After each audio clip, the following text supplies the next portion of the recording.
राज्यात मान्सूनच्या आगमनाची प्रतीक्षा कायम आहे। जून महिन्याचा अर्धा टप्पा उलटूनही मान्सून पूर्णपणे सक्रिय झालेला नाही। त्यामुळे राज्यातील अनेक भागांमध्ये उष्णता आणि दमट हवामानाचा त्रास वाढलेला असून शेतकरी आणि नागरिकांमध्ये चिंतेचं वातावरण आहे। आज महाराष्ट्रात उष्णतेची लाट, प्रचंड उकाडा आणि वादळी पावसाची शक्यता आहे। हवामान विभागाने राज्यातील तब्बल 24 जिल्ह्यांना येलो अलर्ट जारी केलाय।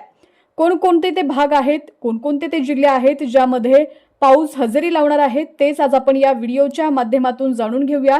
तसंच कोणत्या जिल्ह्यांमध्ये येलो अलर्ट देण्यात आलेला आहे ते सुद्धा आपण या व्हिडिओच्या माध्यमातून पाहणार आहोत। सुरुवात करूयात कोकण विभागातून। पालघर, ठाणे, मुंबई, रायगड, रत्नागिरी आणि सिंधुदुर्ग या जिल्ह्यांमध्ये उष्ण व दमट हवामान कायम आहे। काही ठिकाणी हलक्या पावसाची शक्यता वर्तवण्यात आली असली तरी तापमान 36 अंश सेल्सिअस पर्यंत पोहोचत असल्यानं नागरिकांना उकाड्याचा मोठा त्रास सहन करावा लागतोय। पश्चिम महाराष्ट्रातील पुणे परिसरात काही ठिकाणी विजांच्या कडकडाटासह हलक्या पावसाचा अंदाज असून 30 ते 40 किलोमीटर प्रति तास वेगाने वारे वाहण्याची शक्यता आहे। सातारा, सांगली आणि कोल्हापूर जिल्ह्यामध्येही तुरळक पावसाचा अंदाज आहे। मात्र सोलापूरसह काही भागांमध्ये तापमान 34 ते 37 अंश सेल्सिअस दरम्यान राहणार असल्यानं उष्णतेचा प्रभाव कायम आहे। मराठवाड्यातील छत्रपती संभाजीनगर, जालना, परभणी, बीड, हिंगोली आणि नांदेड जिल्ह्यामध्ये उष्णतेचा येलो अलर्ट जारी करण्यात आलाय। काही भागात हलक्या पावसाची शक्यता असली तरी उष्णतेची लाट कायम असेल, म्हणूनच शेतकऱ्यांनी पेरणीची घाई करू नये असं आवाहन करण्यात आलेलं आहे। आज आणि काल सुद्धा बीडच्या काही भागात पावसानं दमदार हजेरी लावल्याचं चित्र बघायला मिळालं। उत्तर महाराष्ट्रातील धुळे, नंदुरबार आणि नाशिक जिल्ह्यामध्ये कमाल तापमान 38 अंश सेल्सिअस पर्यंत पोहोचलेलं आहे।